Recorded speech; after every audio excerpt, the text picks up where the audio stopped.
62 feet. On the morning of September 7, 2020, in South Africa's Sabi Sand Private Game Reserve, that was the precise distance separating life from death for Marcus Hofmann, a 43-year-old German entrepreneur.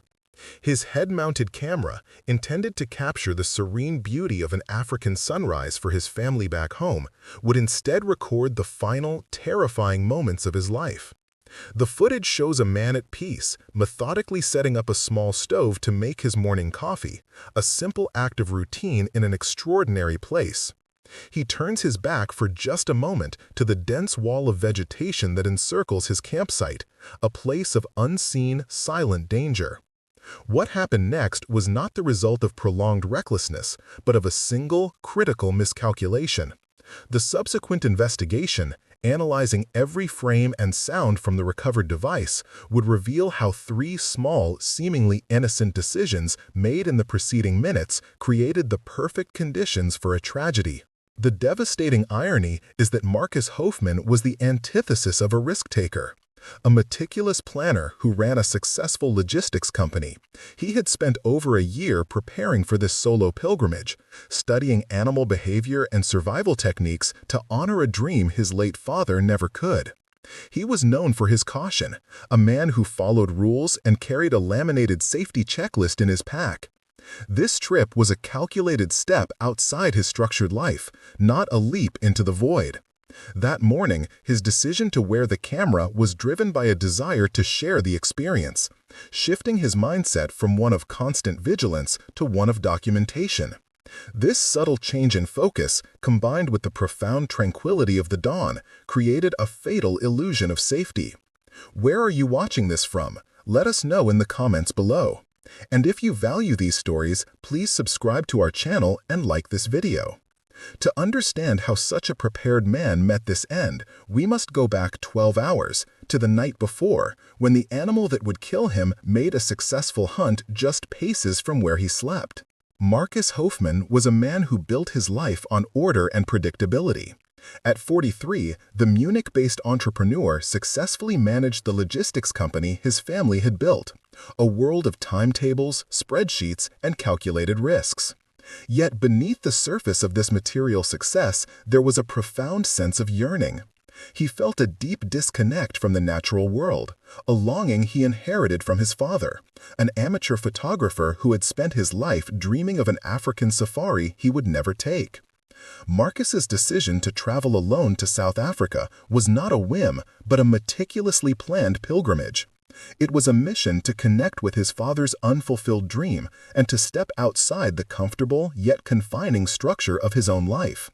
This was his attempt to find a part of himself that his structured world could not reveal, a quiet search for meaning in the vast, untamed wilderness his father had only seen in pictures. His character was defined by a deep-seated caution that made this solo adventure all the more significant to those who knew him. Friends and family described Marcus as methodical, someone who disliked unnecessary risk and always weighed his options with analytical precision. He was a husband to his wife Anna and a father to two teenage children, a family that, while worried, understood his need for this journey. They saw it not as him running away from them, but as a man trying to run towards a more authentic version of himself. He had promised them he would be safe, that he would follow every rule, and they believed him. His meticulous preparation for over a year, which involved devouring survival manuals and documentaries on animal behavior, was a testament to his serious, responsible approach. For Marcus, this was not about conquering nature, but about respectfully experiencing it on its own terms. The journey was the culmination of this intense period of study and personal reflection. He saw the African bush not as a backdrop for a holiday, but as a living entity that demanded respect and constant awareness. His goal was to immerse himself completely, to feel the rhythm of the wild in a way that was impossible from the sterile safety of a safari vehicle. Camping alone, a prospect that would terrify most, was for him the ultimate expression of this goal. It was a deliberate choice to be vulnerable, to strip away the buffers of modern life and rely solely on his knowledge and senses. He was not an adrenaline junkie seeking a thrill. He was a thoughtful man seeking a connection, a way to bridge the gap between his orderly life in Germany and the raw, unpredictable beauty his father had so desperately wanted to witness firsthand. The morning of September 7, 2020, began as a perfect reward for his efforts. Marcus awoke in his tent at 6:30 a.m., just as the first light began to bleed over the horizon of the Sabi Sand Private Game Reserve. He later described his feeling in a brief audio note as one of pure euphoria, a profound sense of peace he had rarely experienced. The air was cool and crisp, carrying the scent of dry earth and wild sage. His plan for the day was simple and unhurried. He would prepare coffee while watching the sunrise, spend an hour or two with his camera, and then methodically break down his camp to meet a ranger at a prearranged pickup point at 10 o'clock a.m. Everything was proceeding exactly as he had envisioned. The tranquility of the moment was absolute, the silence broken only by the distant calls of birds, creating an atmosphere of serene control. It was in this state of calm contentment that he made a small, seemingly insignificant decision. He decided to wear his head-mounted camera to document the sunrise.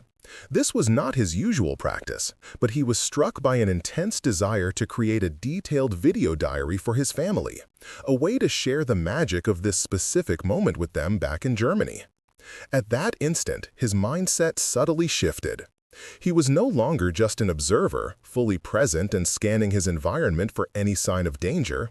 He was now a documentarian, his focus narrowed to framing a shot, capturing an experience. A.M.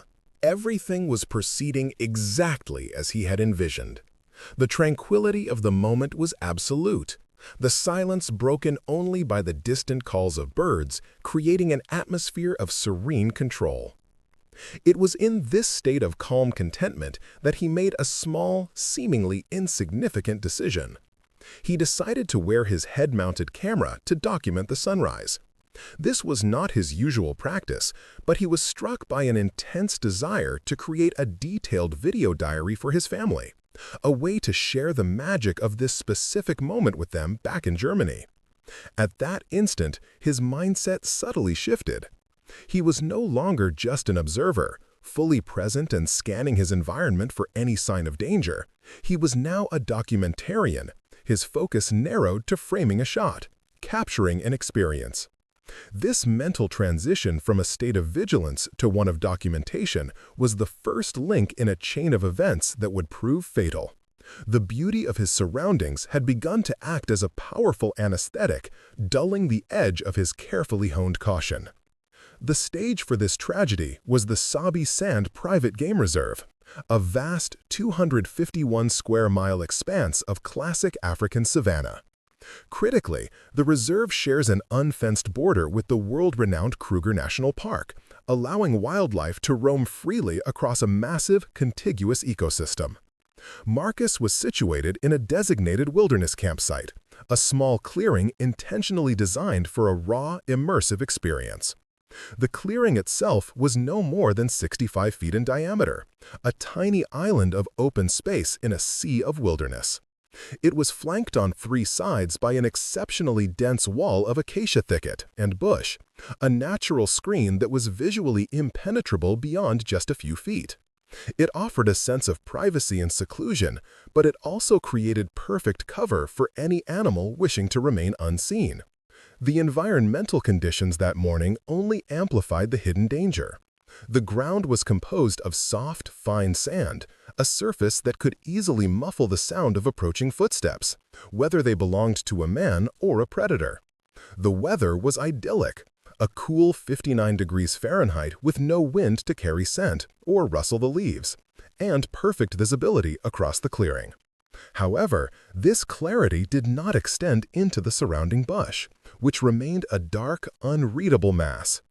It was the end of the long dry season, a time of scarcity in the bush. Water sources were dwindling, and prey was harder to find, which meant competition among predators was fierce.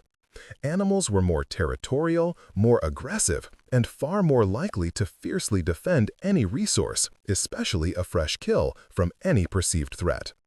Before setting out on his own, Marcus had diligently attended a mandatory 2-hour safety briefing at the reserve's main lodge.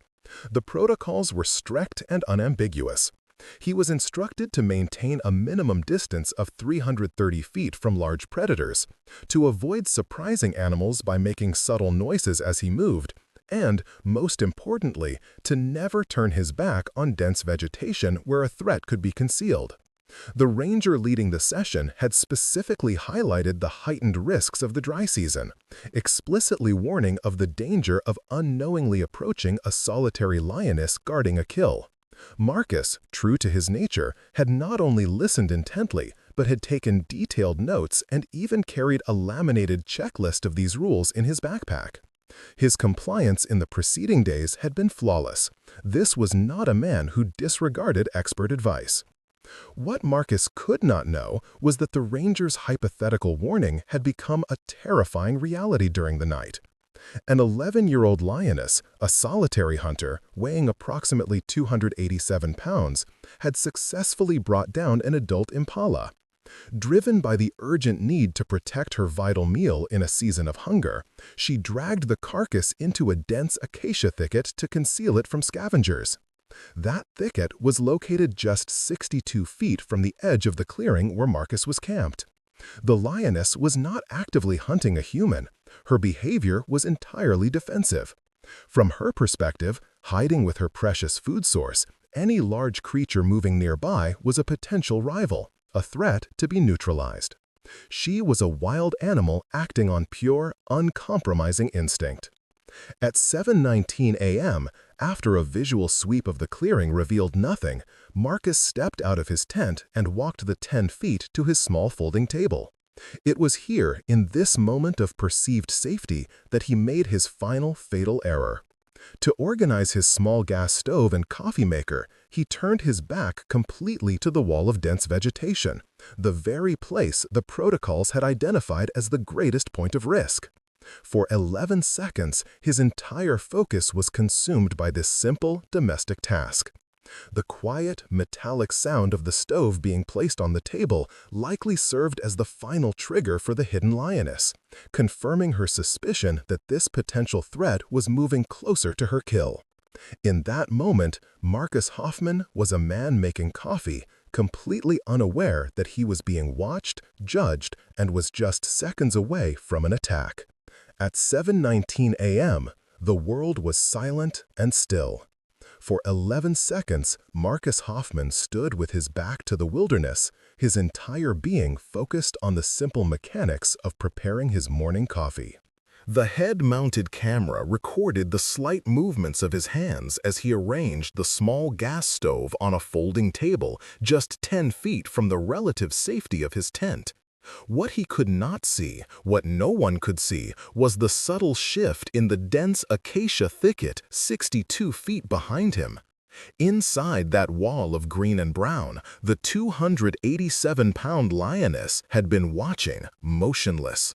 The soft sandy ground had muffled her approach, and the complete lack of wind had carried no warning scent. Marcus, a man who had prepared for every conceivable danger, was now in the most vulnerable position possible, completely unaware that he had already been judged as a threat. The final trigger was not a loud noise or a sudden movement, but a sound so mundane it was tragically out of place. The quiet, metallic scrape of the stove being placed on the aluminum table was the last piece of auditory evidence the lioness needed. To her, this was not the sound of a man making coffee. It was the sound of a rival, a large competitor, moving closer to the impala carcass she had hidden nearby. Her world was one of survival, where food was life, and any challenge to it had to be met with overwhelming force. The decision was not born of malice, but of pure, uncompromising instinct. In that fraction of a second, as Marcus reached for his coffee maker, the lioness coiled her powerful muscles, her focus narrowing to a single point, the figure that threatened her only meal. The animal that now prepared to charge was an 11-year-old female, known to the reserve's ecologists, but currently operating as a solitary hunter. This status made her particularly dangerous as she lacked the support of a pride and had to defend every resource with absolute ferocity. Weighing approximately 287 pounds, she was lean from the strain of hunting in the difficult dry season but was in peak physical condition.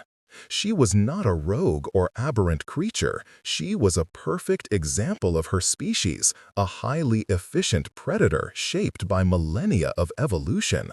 Her behavior was not predatory in this context. It was defensive.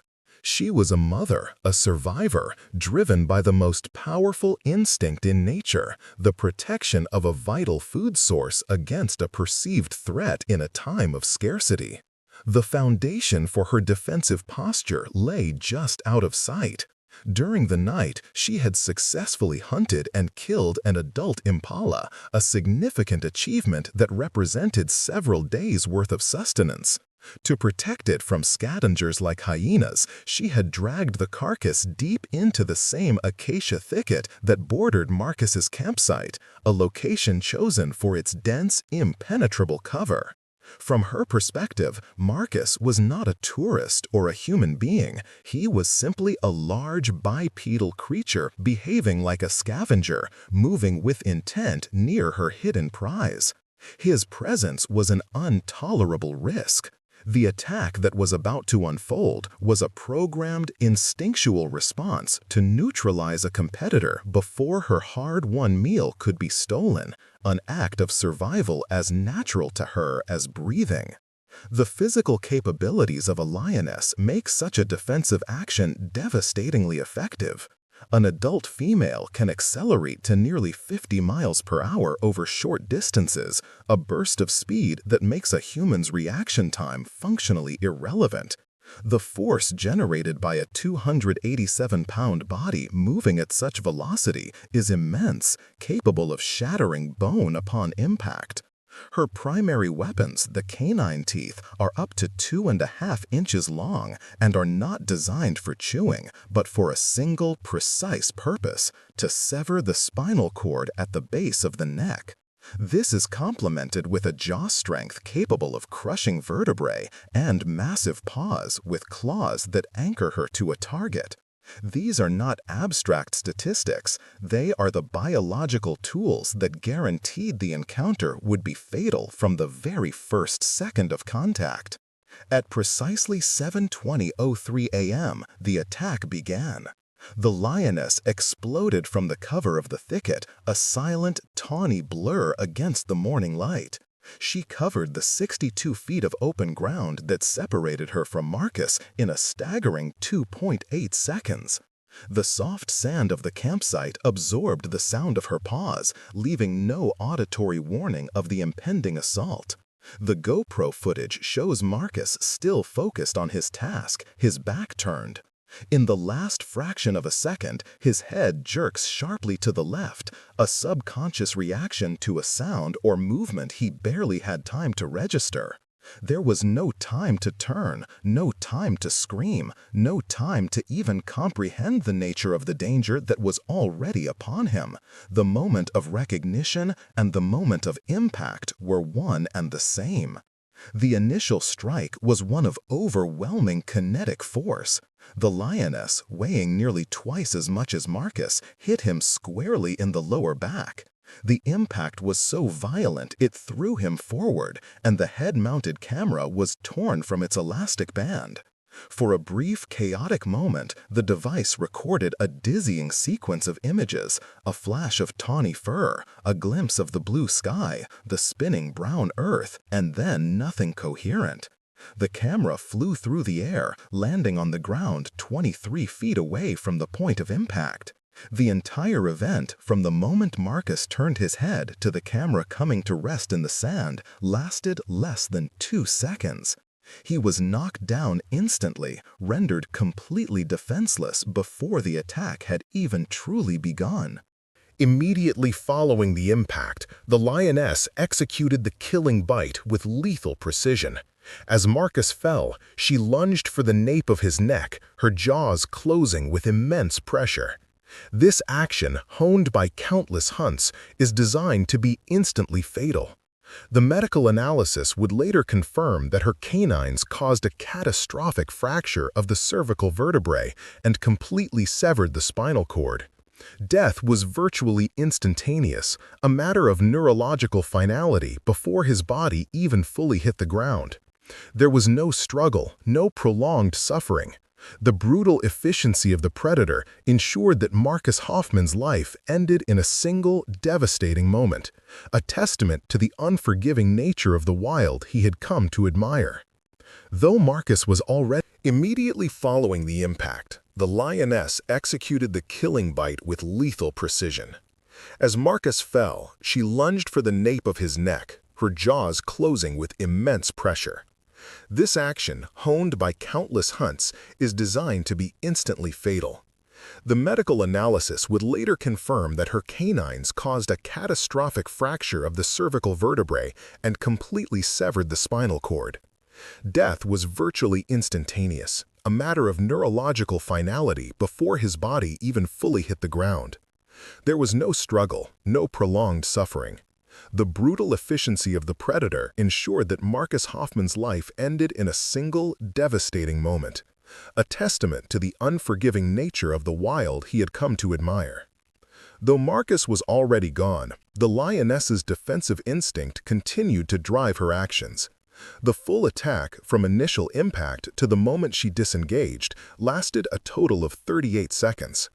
During this time, she inflicted several more bites to his upper torso, one of which punctured his right lung. This was not an act of feeding, but a final, violent confirmation that the perceived threat to her kill had been completely and utterly neutralized.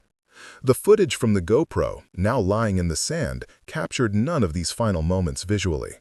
Marcus had no chance to fight back, no opportunity to use any of the survival knowledge he had so diligently studied. The encounter was never a fight. It was an instantaneous, overwhelming application of force by a superior predator. The GoPro, its lens now partially obscured by grains of sand, continued to record.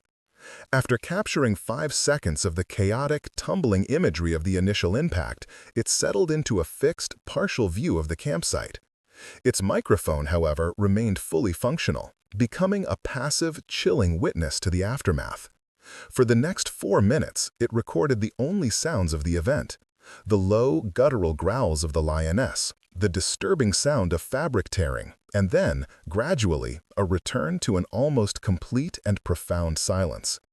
The recording is a stark, auditory document of the finality of the attack, capturing the moment when the sounds of violence faded, replaced only by the indifferent sounds of the African bush reasserting its morning calm. Once the 38-second assault was over, the lioness's behavior shifted back to her primary concern. She dragged Marcus's body a few feet away from the table, a final instinctive act to move the neutralized threat further from the path to her hidden kill. She did not linger over the body. Her objective had been achieved. The perceived competitor was eliminated. She then retreated back into the dense acacia thicket, disappearing as silently as she had appeared. Her focus was once again entirely on the impala carcass, the vital resource she had so effectively defended. For her, the encounter was over, a necessary and successful defense of her territory and her life-sustaining meal. The wild had reclaimed its order. The scene left behind was one of shocking stillness. The sun continued its ascent, casting a warm, golden light over a tableau of violent disruption. The folding table was overturned, the small gas stove and coffee maker lying scattered in the sand. The tent stood undisturbed, a silent testament to the life that had been inside it just minutes before.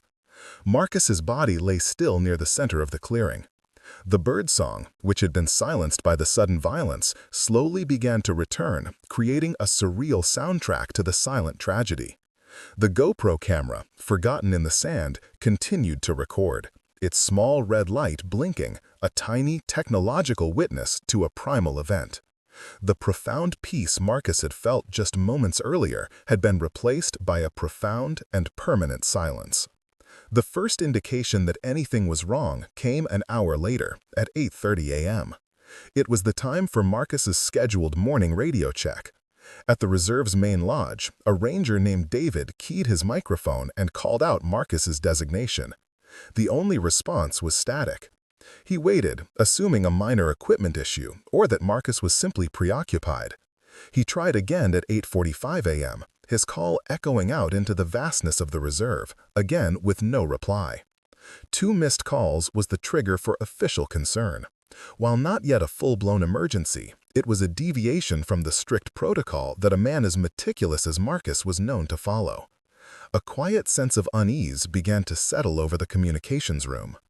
With the second missed call unanswered, the reserve's safety protocol was formally activated. A patrol was dispatched to Marcus's designated campsite to investigate the communication failure. David, the ranger who made the calls, and his partner loaded their vehicle, their rifles placed in the rack between them as standard procedure. As they drove out from the lodge, their conversation was casual, speculating on the likely cause. They expected to find a malfunctioning radio, or perhaps a man who had simply lost track of time, captivated by a unique wildlife sighting. The reality waiting for them in that quiet, sunlit clearing was something no protocol, no training, and no amount of experience could ever truly prepare them for. The Rangers, David and his partner, arrived at the silent campsite at 9:35 a.m., more than 2 hours after the attack. The scene that greeted them, the overturned table, the scattered equipment, the profound stillness spoke of a violent and final confrontation. Following their training, they approached with extreme caution, rifles at the ready, their eyes scanning the dense bush for any sign of the Lioness. When they reached Marcus Hoffman's body, the severity of his injuries made it immediately clear that any medical intervention would be futile. There were no signs of life to check, no wounds to compress. Their priority shifted from rescue to securing the scene and reporting the fatality. A local doctor was flown in by helicopter and, after a brief examination, officially certified the death right there in the clearing. The official cause was determined to be catastrophic cervical trauma, with the time of death estimated at approximately 7:21 a.m., minutes after his last recorded movements. The subsequent investigation was a joint effort between the South African Police Service and the Sabi Sands' own management team, who sought to understand every detail of the incident to prevent a recurrence. The discovery of the GoPro camera was a pivotal moment. Its recording provided an unassailable second-by-second account of Marcus's actions leading up to the attack. When combined with the physical evidence, the Lioness's tracks, the location of the body, and the crucial discovery of the Impala carcass hidden just 62 feet away, the narrative became tragically clear. The official conclusion was that this was not a predatory attack, but a defensive one, triggered by Marcus unintentionally violating a core safety protocol. His brief lapse in concentration, turning his back on the thicket, had placed him in the role of a perceived threat to the Lioness's vital food source, a fatal miscalculation in a high-stakes environment. The fate of the 11-year-old Lioness became a subject of intense and difficult debate among the reserve's leadership. While the investigation confirmed her actions were a natural, instinctual response to a perceived threat, the reality was that she had now successfully attacked a human. This created an unacceptable future risk, as she had learned to associate people with a direct challenge to her resources. Euthanasia, while considered, was ultimately ruled out as a punitive measure for what was fundamentally natural behavior. Instead, a more complex and resource-intensive solution was chosen: capture and relocation. A specialized team tracked, tranquilized, and safely captured the animal. She was then transported to a large-scale wildlife rehabilitation center in a different province, hundreds of miles away from any tourist areas, a decision that aimed to balance the absolute priority of human safety with the principles of conservation.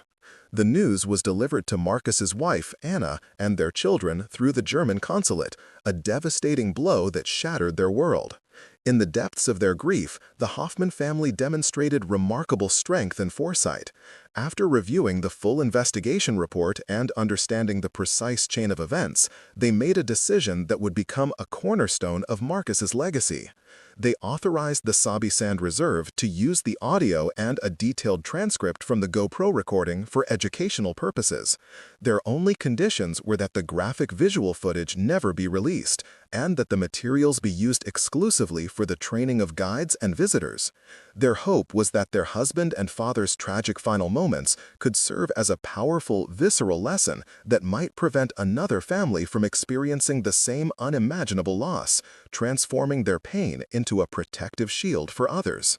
The incident sent ripples through the international adventure tourism community, forcing a difficult conversation about the inherent risks of immersive wilderness experiences. In response, the Sabi Sand Private Game Reserve implemented immediate and permanent changes. The specific wilderness campsite where Marcus Hoffman died was closed indefinitely, deemed to possess a geography that created an unacceptable level of risk due to the dense, concealing vegetation. More significantly, the reserve overhauled its mandatory safety briefings.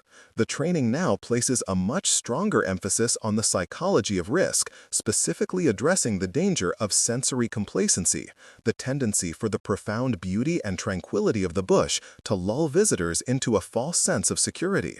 Marcus's story, presented anonymously, is now used as the core case study, a stark and unforgettable example of how serenity can turn to tragedy. The GoPro recording, once a tool for capturing a memory, became an instrument of education. The family's selfless decision allowed the reserve to craft a training module with an impact far beyond any hypothetical scenario. For new rangers and high-risk visitors, hearing the quiet, ambient sounds of the morning, followed by the metallic click of the stove, and then the abrupt, terrifying audio of the attack, provides a chillingly effective lesson. It makes the abstract rules of maintaining situational awareness and never turning your back viscerally real. The transcript of events, detailing the timeline down to the second, illustrates with brutal clarity how a series of small, understandable decisions can compound into a fatal outcome. The recording is not just a piece of evidence, it is now an active component in the reserve's safety infrastructure.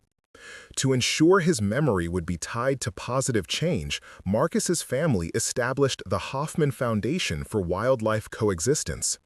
The organization's mission is to fund educational programs that promote safe and respectful interaction with nature, providing resources for both travelers and conservation workers. The foundation operates on the principle of informed coexistence, a philosophy that reflects Marcus's own deep respect for the natural world. It acknowledges that true safety in the wild comes not from dominance or fear, but from a deep understanding of animal behavior and an unwavering humility in the face of nature's power. Through this work, a personal tragedy has been transformed into a lasting, proactive force for education, honoring the spirit of the man who undertook his final journey in search of a meaningful connection. Marcus Hoffman's story is a profound reminder of the razor-thin margin that separates awe from peril in the untamed world. He was not a reckless thrill-seeker, but a thoughtful man who made a momentary human error in a place that offers no forgiveness for such mistakes. His fatal lapse was not born of arrogance, but of comfort, a brief surrender to the profound peace of the African dawn. This incident underscores a fundamental truth of the wilderness. It is not a park or a spectacle, but a complex, living system that operates on its own ancient terms, entirely indifferent to human intent. The respect it demands is not a passive feeling of admiration, but an active, constant, and all-encompassing state of vigilance, a currency that must be paid in full every single moment. The head-mounted camera he wore to share a beautiful sunrise with his family ultimately recorded a different, more brutal kind of truth. It captured the unforgiving reality that lies just beyond our perceived safety, a world where survival is a matter of instinct and seconds. Yet, through the grace of his family, that same recording now serves a purpose of protection, its tragic lessons helping to keep others safe. In the end, Marcus Hoffman's death was not in vain.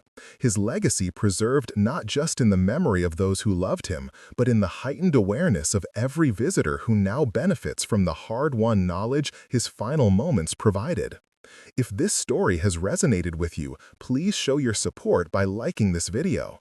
You can find more true accounts like this on our channel. The camera documented a tragedy, but his story reveals a timeless lesson. Respect for the wild is not an emotion felt, but an action taken. A debt of constant awareness paid every single second, without fail.